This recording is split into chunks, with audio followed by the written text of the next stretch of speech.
ಹರಿ ಓಂ ಸ್ನೇಹಿತರೆ, ಸರಸ್ವತಿ ಶ್ರೀವಾರಿ ಚಾನಲ್ಗೆ ಸ್ವಾಗತ. ಸ್ನೇಹಿತರೆ, ಈ ಯುಗಾದಿ ಹಬ್ಬದ ನಂತರ ಈ ಕುಂಭರಾಶಿಯವರ ರಾಶಿ ನಕ್ಷತ್ರದ ಭವಿಷ್ಯದ ಬಗ್ಗೆ ಆಗಿದೆ ಅಂತ ನೋಡೋಣ. ಈಗಾಗಲೇ ಮೇಷರಾಶಿ, ಕುಂಭ ಮತ್ತು ಮೀನ ಈ 3 ರಾಶಿಯವ್ರಿಗೂ 7.5 ನಡೀತಾ ಇದೆ. ಅದರಲ್ಲೂ ಈ ಮೇಷರಾಶಿಗಂತೂ ಇನ್ನೂ ಒಂದೇ ವರ್ಷ ಆಗಿರೋದು, ಇನ್ನು 6.5 ವರ್ಷ ಅವ್ರಿಗೆ ತುಂಬಾ ಇದೆ. ಮತ್ತು ಮೀನ ರಾಶಿಯವ್ರಿಗೆ ಇನ್ನು 5 ವರ್ಷ ಇದೆ. ಅದರಲ್ಲಿ ತೀರಾ ಹತ್ತಿರಕ್ಕೆ ಬಂದಿರೋ ಅಂತಹವರು ಅಂದರೆ ಕುಂಭರಾಶಿಯವರು. ಕುಂಭರಾಶಿಯವ್ರಿಗೆ ನೋಡಿ ಸ್ನೇಹಿತರೆ, ಇನ್ನು 1 ವರ್ಷ ಇದೆ ಅಷ್ಟೇ 7.5. ಇನ್ನೊಂದು ವರ್ಷ ಬಂದರೆ ನಮಗೆ ಈ ಒಂದು 7.5 ಅನ್ನೋದು ಮುಗಿಯುತ್ತೆ. ಏನು ಮುಂದಿನ ವರ್ಷ 27ನೇ ಇಸ್ವಿ ಜೂನ್ 2ನೇ ತಾರೀಕಿಗೆ ನಮಗೆ 7.5 ಮುಕ್ತಾಯ ಆಗುತ್ತೆ. ಹಂಗಾಗಿ ಅಲ್ಲಿವರೆಗೂ ನಾವು ಭಾಳ ಒಂದು ಹುಷಾರಾಗಿರಬೇಕು. ಒಂದು ಕೊನೆಯ ಹಂತದಲ್ಲಿ ಬಂದಿದ್ದೀವಿ. 6 ವರ್ಷದಿಂದ ಒಂದು ಅನುಭವಿಸಿದಂತಹ ಒಂದು ಸಣ್ಣ ಪುಟ್ಟ ನೋವುಗಳು ಇವೆಲ್ಲ ಮನಸ್ಸಲ್ಲಿ ಭಾಳ ಆಘಾತ ಉಂಟು ಮಾಡುತ್ತೆ. ಹಾಗಾಗಿ ಇನ್ನು ಕೊನೆಯ ಹಂತಕ್ಕೆ ಬರ್ತಾ ಬರ್ತಾ ನೋಡಿ, ಗುರು ಬಲನೂ ಇಲ್ಲ, ಈಗ ಶನಿ ಬಲನೂ ಇಲ್ಲ, ಆ ಥರ ಆಗ್ಬಿಟ್ಟಿದೆ. ಹಂಗಾಗಿ ಭಾಳ ಹುಷಾರಾಗಿರಬೇಕು. ಜೂನ್ವರೆಗೂ ಇರೋದ್ರಲ್ಲಿ ಒಂದು ಸ್ವಲ್ಪ ಹಂಗೆ ಹಿಂಗೆ ಪರವಾಗಿಲ್ಲ. ಜೂನ್ ನಂತರ ಅಂತೂ ತುಂಬಾ ಕಷ್ಟ ಆಗುತ್ತೆ. ಅದರಲ್ಲೂ ಈ ಜೂನ್ವರೆಗೂ ಏನು ಈ ಯುಗಾದಿ ಹಬ್ಬ ಆದ ನಂತರ ನಮ್ಮ ಒಂದು ಕುಂಭರಾಶಿಯವ್ರಿಗೆ, ಅದರಲ್ಲೂ ಹೆಣ್ಣು ಮಕ್ಕಳಿಗೆ ಇರೋದರಲ್ಲಿ ಸ್ವಲ್ಪ ಚೆನ್ನಾಗಿದೆ. ಅವರು ಏನು ಒಂದು ಹಣಕಾಸಿನಲ್ಲಿ ಅಂದರೆ ಅವರು ಯಾರನ್ನು ನಂಬಿ ಕೊಟ್ಟಿರ್ತಾರೋ ಅವರು ನೋಡಿ, ಕುಂಭರಾಶಿಯವರು ಮನೆಯವ್ರಿಗಿಂತ ಹೊರಗಡೆಯವ್ರನ್ನೇ ಜಾಸ್ತಿ ನಂಬೋದಂತೆ. ಸ್ನೇಹಿತರುಗಳ್ನ ನಂಬೋದು, ಹಿತೈಷಿಗಳ್ನ ನಂಬೋದು. ಹಂಗಾಗಿ ಅವ್ರು ಸಾಲ ಮಾಡಾದ್ರೂ ಸ್ನೇಹಿತರುಗಳಿಗೆ ಒಂದು ದುಡ್ಡು ಸಹಾಯ ಮಾಡ್ತಾರೆ. ಎಷ್ಟು ಸಾರಿ ಪೆಟ್ಟು ತಿಂದು ಬಿದ್ದು ಬಿದ್ದು ಏಟು ಮಾಡ್ಕೊಂಡಿದ್ರು ಅವ್ರು ಯೋಚನೆ ಮಾಡಲ್ಲ. ಆ ಏಟಿನ ಮೇಲೆ ಏಟು ಮಾಡ್ಕೋತಾರೆ ಹೊರತು ಬುದ್ಧಿ ಮಾತ್ರ ಅವ್ರು ಕಲಿಯಲ್ಲ. ಇನ್ನೂ ಅವ್ರಿಗೆ ಬುದ್ಧಿ ಕಲೀಲಿಲ್ಲ ಅಂದರೆ ಜೀವಮಾನದಲ್ಲಿ ಉದ್ಧಾರ ಆಗಲ್ಲ. ಆದಷ್ಟು ಈಗ ಒಂದು ಏನು 7.5 ಕೊನೆಯಲ್ಲಿ ಇರೋದ್ರಿಂದ ಅವ್ರಿಗೆ ಬುದ್ಧಿನೇ ಮುಖ್ಯವಾಗಿ ಅವ್ರ ಕೈಲಿ ಇರಬೇಕಾಗಿರೋ ಅಂಥ ಒಂದು ಹಸ್ತ ಆಗಿದೆ ಸ್ನೇಹಿತರೆ. ಹಂಗಾಗಿ ಅವರು ತುಂಬ ಸ್ನೇಹಿತರುಗಳಿಗೆ ಒಂದು ಧನ ಸಹಾಯ ಮಾಡಿ ಆಲ್ರೆಡಿ ನರಳ್ತಾ ಇರ್ತಾರೆ. ಅದರಲ್ಲಿ ಇನ್ನೂ ಒಂದು ನರಳೋ ಒಂದು ಸಂದರ್ಭ ಇರುತ್ತೆ. ಏನಂದರೆ ಯುಗಾದಿ ನಂತರ ಅವ್ರಿಗೆ ಮನೆಯವ್ರ ಕಡೆಯಿಂದನೇ ಆಗ್ಬೋದು, ಇಲ್ಲ ಒಂದು ಸಂಬಂಧಿಕರ ಕಡೆಯಿಂದ ಆಗ್ಬೋದು, ಇಲ್ಲ ಅಪ್ಪ ಅಮ್ಮನ ಕಡೆಯಿಂದನೇ ಆಗ್ಬೋದು. ಅವ್ರಿಗೆ ಒಂದು ದುಡ್ಡಿನ ಸಹಾಯ ತುಂಬಾ ಚೆನ್ನಾಗಿ ಆಗಿಬರುತ್ತೆ. ತುಂಬಾ ಖುಷಿಯಾಗಿರ್ತಾರೆ. ಊಹಿಸಲಾದಷ್ಟು ಒಂದು ದುಡ್ಡು ಕಾಸು ಅವ್ರಿಗೆ ಬರೋವಂಥ ಒಂದು ಸಂದರ್ಭ ಇದೆ. ಅದನ್ನು ಅವರು ಭಾಳ ಹುಷಾರಾಗಿ ಇಟ್ಕೊಂಡು ಅದನ್ನು ಒಂದು ಒಳ್ಳೆತನದಲ್ಲಿ ಒಂದು ಭೂಮಿ ಮೇಲೋ, ಇಲ್ಲ ಒಂದು ಏನಾನ ಒಂದು ಎಜುಕೇಷನೋ ಮಕ್ಳಿಗೋ, ಇಲ್ಲ ಒಂದು ಡೆಪಾಸಿಟ್ ಇರೋ ಥರನ ಅವ್ರು ಮಾಡಿಕೊಂಡ್ರೆ ಬುದ್ಧಿವಂತರಾಗುತ್ತೆ.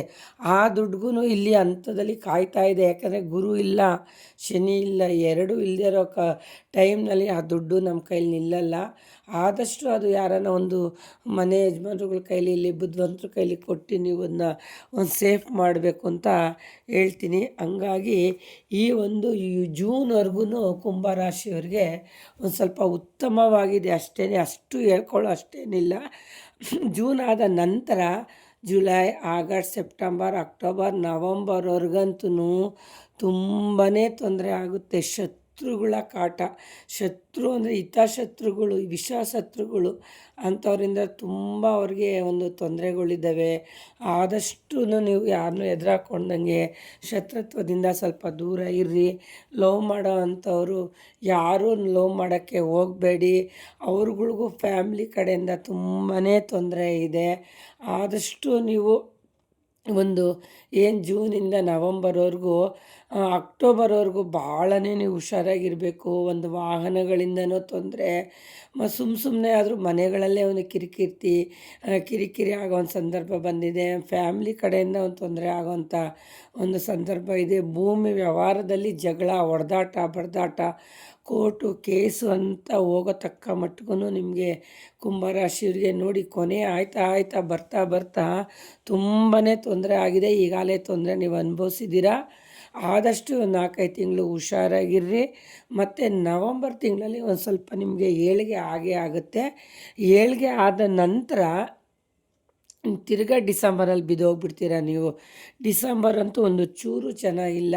ನವಂಬರಲ್ಲಿ ಒಂದು ಸ್ವಲ್ಪ ಆದಷ್ಟು ಎಚ್ಚೆತ್ಕೊಂಡು ನೀವು ಹುಷಾರಾಗಿರಿ. ಡಿಸೆಂಬರ್ ತಿಂಗಳಲ್ಲಂತೂ ಯಾವ ವ್ಯವಹಾರ ಯಾವ ಕೆಲಸ ಏನು ಮಾಡಬೇಡಿ. ಮನೆ ಸಂಸಾರ ಮಕ್ಕಳು ಅಂತ ಹೇಳ್ಕೊಳ್ತಾ ಫ್ಯಾಮಿಲಿ ಜೊತೆ ಟೈಮ್ ಪಾಸ್ ಮಾಡಿಬಿಡಿ. ನೀವು ಕಾಲದಿಂದನೂ ಏನೂ ಉದ್ಧಾರ ಮಾಡಲ್ಲ. ನೀವು ಸಂಪಾದನೆ ಮಾಡೋದು ಅಷ್ಟಕ್ಕಷ್ಟೇ ಇದೆ. ನೀವು ಸುಮ್ಮನೆ ಒಂದು ಬಾಸ್ ಲೆಕ್ಕದಲ್ಲಿ ಬಿಲ್ಡಪ್ ಬಿಟ್ಕೊಂಡು ಓಡಾಡ್ತಾ ಇರ್ತೀರ. ನಿಮ್ಮನ್ನ 10 ಜನ ಒಪ್ಪಿಸ್ಬಿಡ್ತಾರೆ. ನೀವು ಹಂಗೆ ಹಿಂಗೆ ನಿಮ್ಮ ಬಿಟ್ಟರಿಲ್ಲ, ನೀವ ಬಿಡಿ ಅಂತ. ನಾವು ಆದಷ್ಟು ಬೇಗ ಉಬ್ಬಿ ಹೋಗಿ ತೆಂಗಿನ ಮರ ಕೂತ್ಬಿಟ್ಟಿರ್ತೀವಿ. ನಾವೇನು ಅಂದ್ಕೊಳ್ತೀವಿ, ನಾವು ಹಿಂಗಿರೋದಕ್ಕೆ ನಮ್ಗೆ ಹಿಂಗೆ ಅಂತಾರೆ ಅನ್ನೋ ಮಟ್ಟಿಗೆ ನಾವು ಉಬ್ಬಿಡ್ತೀವಿ. ಆದರೆ ಅಲ್ಲಿ ಏನೂ ಇರಲ್ಲ. ಹಂಗಾಗಿ ನಾವು ತುಂಬ ನೋಡಿ, ಕುಂಭ ರಾಶಿಯವರೇ ಸೋಂಬೇರಿಗಳಂತೆ. ಆದಷ್ಟು ಸೋಂಬೇರಿತನ ಬಿಡಬೇಕು. ಮುಂದೆ ದುಡಿಯೋದ್ರ ಬಗ್ಗೆ ಒಂದು ಜ್ಞಾನ ಇಟ್ಕೊಳ್ಳಿ, ಮನೆ ಸಂಸಾರ ಅಂತ. ಯಾಕೆಂದರೆ ಇಷ್ಟು ದಿನ ನೀವು ಕಾಲ ಕಳೆದಿದ್ದಾಯಿತು. ಮುಂದೆ ಜೀವನ ಇನ್ನೂ ಕಷ್ಟ ಇದೆ. ಮತ್ತು 27 ಜೂನ್ ನಂತರ ಏನು ನಿಮಗೆ ಈ 7.5 ಬಿಡುಗಡೆ ಆಗುತ್ತೆ. ಆ ನಂತರ ನೀವೇನೋ ಒಂದು ಇಷ್ಟಪಟ್ಟಂತಹ ಒಂದು ಹುಡುಗ ಆಗ್ಬೋದು, ಇಲ್ಲ ಹುಡುಗಿ ಆಗ್ಬೋದು, ಸಿಕ್ಕೇ ಸಿಗ್ತಾರೆ. ಸಿಗದೆ ಮಾತ್ರ ಎಲ್ಲೂ ಹೋಗಲ್ಲ. 2 ದಿನ ತಾಳ್ಮೆಯಿಂದ ನೀವು ಇದನ್ನು ಬಗೆಹರಿಸ್ಕೊಳ್ಳಿ. ಮತ್ತು ಒಂದು ಸ್ನೇಹ ಅಂತ ಏನು ನಿಮ್ಗೆ ಕಿತ್ತೋಗಿರುತ್ತೋ ಆ ಸ್ನೇಹನೂ ಅಷ್ಟೇ. ನಿಮಗೆ 7.5 ಮುಗಿತಾ ಇದ್ದಂಗೆ ಇನ್ನೊಬ್ಬರು ಕಡೆಯಿಂದ ನಿಮಗೆ ಬಂದು ಅವ್ರು ನಿಮ್ಮ ಜೊತೆ ಫ್ರೆಂಡ್ಶಿಪ್ ಮಾಡ್ತಾರೆ, ಚೆನ್ನಾಗಿರ್ತಾರೆ. ಆದಷ್ಟು ದುಡ್ಡನ್ನ ವೆಚ್ಚ ಮಾಡಬೇಡಿ. ದುಡ್ಡಿಗೆ ಬೆಲೆ ಇದೆ. ನೀವು ಸ್ವತಃ ದುಡೀರಿ. ದುಡ್ದಾಗಲೇ ನಿಮಗೆ ಬೆಲೆ ಗೊತ್ತಾಗೋದು. ಮತ್ತು ಇನ್ನೊಂದು ಮುಖ್ಯವಾಗಿ ಕುಂಭರಾಶಿಯವರು ಶಿವನ ಆರಾಧನೆ ಮಾಡಿ. ಮೊದಲು ಗುರುಬಲ ಬರಬೇಕು ಅಂದರೆ ರಾಯರ ಮಠಕ್ಕೆ ಹೋಗಬೇಕು. ರಾಯರ ಆರಾಧನೆ ಮಾಡಿ, ಅವರಿಗೊಂದು ದೀಪಾರಾಧನೆ ಮಾಡಿ, ಒಂದು ಪೂಜೆ ಮಾಡಿಕೊಂಡು ಹೊತ್ತಾದರೂ ನೀವು ಊಟ ಬಿಟ್ಟು ರಾಯರನ್ನು ನೀವು ಆರಾಧನೆ ಮಾಡಿ ನಿಮ್ಮ ಗುರುಬಲ ಹುಡಿಕೊಂಡು ಬಂದೇ ಬರುತ್ತೆ. ಮತ್ತು ನೀವು ದಾನ ಅಂತ ಮಾಡೋದಾದರೆ ಸ್ನೇಹಿತರೆ, ತೆಂಗಿನಕಾಯಿನ ಆದಷ್ಟು ನೀವು ಬೇರೆಯವ್ರಿಗೆ ಒಂದೊಂದು ಬಂದವ್ರಿಗೆ ಒಂದು ತಾಂಬೂಲಗಳ ಜೊತೆ ಇಟ್ಕೊಳ್ತಾ ಒಂದು ತೆಂಗಿನಕಾಯಿ ಕೊಡಿ. ಮತ್ತು ಹಸ್ತೋರಿಗೆ ಒಂದು ಸ್ವಲ್ಪ ಅನ್ನ ಕೊಡಿ.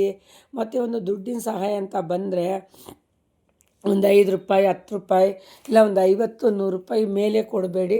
ನೋಡಿಕೊಂಡು ಅವ್ರಿಗೆ ಒಂದು ದುಡ್ಡಿನ ಸಹಾಯ ಮಾಡಿ. ಮತ್ತು ಇನ್ನೊಂದೇನೆಂದರೆ ಎಳ್ನೀರು ನೀವು ಒಂದು ದಾನ ಮಾಡೋದ್ರಿಂದನೂ ನಿಮ್ಮ ಕಷ್ಟ ಎಲ್ಲ ಹರಿದೋಗ್ಬಿಡುತ್ತೆ. ಏನೋ ಒಂದು 5-6 ತಿಂಗಳು ಈ ಕಷ್ಟ ಅಂತ ಹೇಳ್ತಾ ಇದ್ದೀವಲ್ಲ, ಅದೆಲ್ಲ ನಮ್ಗೆ ಬರದಂತೆ ತಡೆ ಕಟ್ಟಬೇಕು ಅಂದರೆ ಈ ಒಂದು ಏನಪ್ಪ ಎಳ್ನೀರಾಗ್ಬೋದು, ತೆಂಗಿನಕಾಯಿ, ಒಂದು ಅನ್ನದಾನ, ಮತ್ತು ಮುಖ್ಯವಾಗಿ ಕಿತ್ತಳೆ ಹಣ್ಣನ್ನು ಸಹ ದಾನ ಮಾಡೋದ್ರಿಂದನೂ ನಮಗೆ ಒಂದು ಶುಭ ಫಲ ಇದೆ ಸ್ನೇಹಿತರೆ. ಹಂಗಾಗಿ ಮಕ್ಳುಗಳ್ಗೆ ಇಲ್ಲ ವಯಸ್ಸಾದವ್ರಿಗೆ ಒಂದು ಕಿತ್ತಳೆ ಹಣ್ಣನ್ನು ನೀವು ದಾನ ಮಾಡಿ. ಮತ್ತು ತುಂಬ ಸೋಂಬೇರಿ ಥರ ಇದೆ, ನಮ್ಮ ಕೆಲಸ ಮಾಡೋಕ್ಕೆ ಆಗಲ್ಲ ಅನ್ನೋವಂಥ ಕುಂಭರಾಶಿಯವರು ನೀವು ತಲೆ ಕೆಳಗಡೆ 10 ರೂಪಾಯಿನ ಇಲ್ಲ 10 ರೂಪಾಯಿ ಕಾಯಿನ ಇಟ್ಕೊಳ್ತಾ ಯಾವತ್ತು ಶನಿವಾರ, ಅಮಾವಾಸ್ಯೆ, ಪೌರ್ಣಮಿ ಈ 3 ದಿನ ನೀವು ದೇವಸ್ಥಾನದ ಹತ್ರ ಇರೋಂಥ ಒಂದು ಬಡವ್ರಿಗೋ ಯಾರಿಗಾನೋ ಇಲ್ಲ ಒಂದು ಭಿಕ್ಷುಕರಿಗೋ ನೀವು ಆ ದುಡ್ಡನ್ನ ಕೊಡ್ತಾ ಬನ್ನಿ. ಒಂದು 8 ವಾರ 10 ವಾರ ಹಿಂಗೆ ಕೊಡ್ತಾ ಬರ್ತಾ ನಿಮಗೆ ಆದಷ್ಟು ನಿಮಗೆ ಒಂದು ದುಡ್ಡಿನ ಒಂದು ಸಹಾಯ ಆಗುತ್ತೆ. ನೀವೇನೊಂದು ವ್ಯವಹಾರ ಮಾಡಬೇಕು ಅಂತ ಇದ್ದೀರೋ ಅದಕ್ಕೆ ಒಂದು ಸ್ವಾಮಿ ದಾರಿ ಬಿಟ್ಕೊಡ್ತಾನೆ.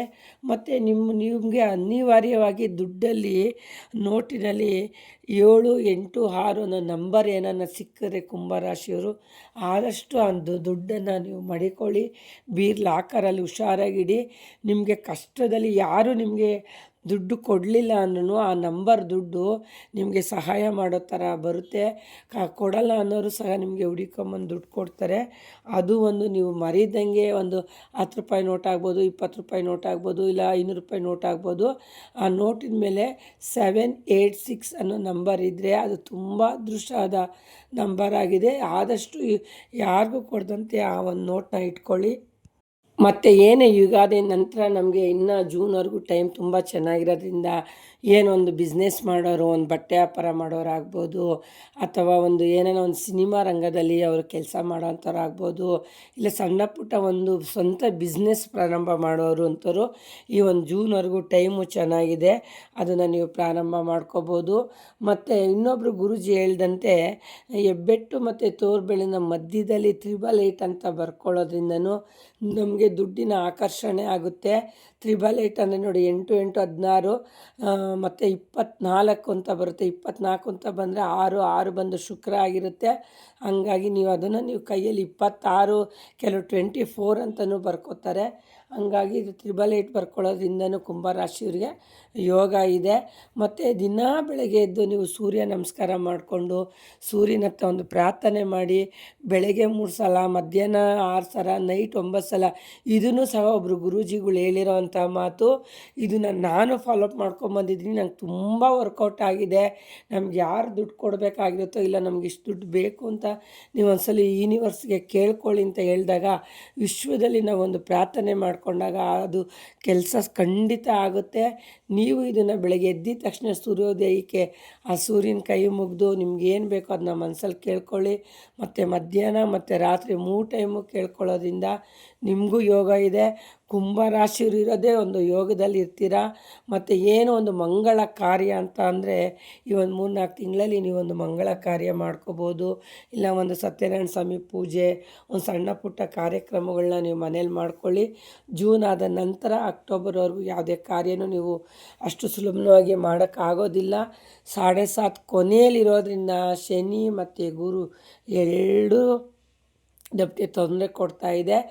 ಆದಷ್ಟು ಶಿವನ ದೇವಾಲಯಕ್ಕೆ ಹೋಗಿ ಎಳ್ಳೆಣ್ಣೆಯಿಂದ ಮಣ್ಣಿನ ದೀಪ ತಗೊಂಡೋಗಿ ಪ್ರತಿ ಶನಿವಾರ ನೀವು ಶನಿವಾರ 9 ಶನಿವಾರ ಹಚ್ಚೋದ್ರಿಂದ, ಮತ್ತು ಓಂ ನಮಃ ಶಿವಾಯ ಅಂತ ಆಗ್ಬೋದು, ಅಥವಾ ಒಂದು ಶನೇಶ್ವರನ ಮಂತ್ರ 108 ಸಾರಿ ಹೇಳೋದ್ರಿಂದ ದೋಷ ನಿವಾರಣೆ ಆಗುತ್ತೆ. ಆದಷ್ಟು ಕುಂಭರಾಶಿಯವರು ಒಂದು ಕಪ್ಪು ಬಟ್ಟೆನ ಹಾಕಬೇಡಿ, ಹುಷಾರಾಗಿರ್ರಿ. ಏನು ಈ ಒಂದು 26ನೇ ಇಸ್ವಿಲಿ ನಾವು ಇನ್ನೇನು 3 ತಿಂಗಳು ಕಳೆದು ಬಿಟ್ಟಿದ್ದೀವಿ. ಇನ್ನಿರೋ 9 ತಿಂಗಳಲ್ಲಿ ಇನ್ನು 3 ತಿಂಗಳು ನಾವು ಒಂದು ಸ್ವಲ್ಪ ಸುಮಾರಾಗಿರೋಕ್ಕಾಗೋದು. ಇನ್ನು 6 ತಿಂಗಳು ನಾವು ಕಷ್ಟನೇ ಆಗುತ್ತೆ. ಯಾರನ್ನೂ ಎದುರಾಕೋಬೇಡಿ, ಯಾರಿಗಂತೂ ದುಡ್ಡು ಕೊಡಲೇಬೇಡಿ. ನಿಮ್ಮ ಅಪ್ರಾಣೆ ದುಡ್ಡು ಕೊಟ್ಟರೆ ಅದು ನಮ್ಗೆ ವಾಪಸ್ ಬರೋದೇ ಇಲ್ಲ. ನೀವು ಇರೋದ್ರಲ್ಲಿ ಊಟ ತಿಂಡಿ ಬಟ್ಟೆ ತಿನ್ಕೊಂಡು ನೆಮ್ಮದಿಯಾಗಿರ್ರಿ ಸ್ನೇಹಿತರೆ. ಮುಂದಿನ ವರ್ಷ 27 ಜೂನ್ಗೆ ನಮಗೆ 7.5 ಬಿಡುಗಡೆ ಆಗುತ್ತೆ. ಆದಷ್ಟು ಗುರು ರಾಯರ ಮಠಕ್ಕೆ ಹೋಗಿ ಹೆಜ್ಜೆ ನಮಸ್ಕಾರ, ಒಂದು ಪೂಜೆ ಮಾಡ್ಕೊಂಬಂದು ಒಂದು ಹೊತ್ತು ಊಟ ಬಿಡಿ. ಆದಷ್ಟು ರಾಯರ ಆರಾಧನೆ ಮಾಡೋದ್ರಿಂದ ಗುರುಬಲ ಬರುತ್ತೆ, ನಿಮಗೆಲ್ಲ ಒಳ್ಳೆಯದಾಗುತ್ತೆ. ಈ ಸರಿ ನೋಡಿ, ನಿಮಗೆ ಖರ್ಚು ಬಂದು ಆದಾಯ ಬಂದು 2 ಇರೋದು, ಖರ್ಚು 8, ಇನ್ನೂ 6% ನೀವು ಸಾಲ ಮಾಡೋವಂಥ ಪರಿಸ್ಥಿತಿ ಬಂದ್ಬಿಡುತ್ತೆ. ಹಂಗಾಗಿ ಖರ್ಚು ಮಾಡಬೇಕಾದ್ರೇ ಯೋಚನೆ ಮಾಡ್ಕೊಂಡು ಮಾಡಿ. ಆರೋಗ್ಯ 6 ಇದೆ, ಅನಾರೋಗ್ಯ 3 ಇದೆ. ಇರೋದ್ರಲ್ಲಿ ಆರೋಗ್ಯ ಪರವಾಗಿಲ್ಲ, ಅದನ್ನು ನೀವು ಒಂಚೂರು ನೋಡ್ಕೊಂಡು ಸುಧಾರಿಸ್ಕೊಳ್ಳಿ. ಸುಖ ದುಃಖ 2 ಸಮನಾಗಿದೆ. ಆದಷ್ಟು ದುಃಖ ಪಡೋವಂತಹ ಒಂದು ಸಂಗತಿಗೆ ನೀವು ತಗಲಾಕೋಬೇಡಿ. ಹುಷಾರಾಗಿರಿ, ಮನೇಲೇ ತಿನ್ಕೊಂಡು ಉಣ್ಕೊಂಡು ಇನ್ನೊಂದು ವರ್ಷ ಕಾಲ ಕಳೀರಿ. ಕೆಲಸ ಮಾಡೋ ಅಂಥವ್ರು ಇರೋ ಕೆಲಸನೇ ಕಂಟಿನ್ಯೂ ಮಾಡಿ. ಹೊಸ ಬಿಸ್ನೆಸ್ ಅಂತ ಯಾವುದಕ್ಕೂ ದುಡ್ಡು ಹಾಕಿ ಕಳ್ಕೊಬೇಡಿ. ಎಲ್ಲರಿಗೂ ನನ್ನ ವಿಡಿಯೋ ಇಷ್ಟ ಆಗಿದರೆ ದಯವಿಟ್ಟು ಸಬ್ಸ್ಕ್ರೈಬ್ ಮಾಡಿ, ಲೈಕ್ ಮಾಡಿ, ಶೇರ್ ಮಾಡಿ, ಸಪೋರ್ಟ್ ಮಾಡಿ. ಎಲ್ಲರಿಗೂ ಒಳ್ಳೆಯದಾಗಲಿ. ಹರಿ ಓಂ. ಹರೇ ಶ್ರೀನಿವಾಸ.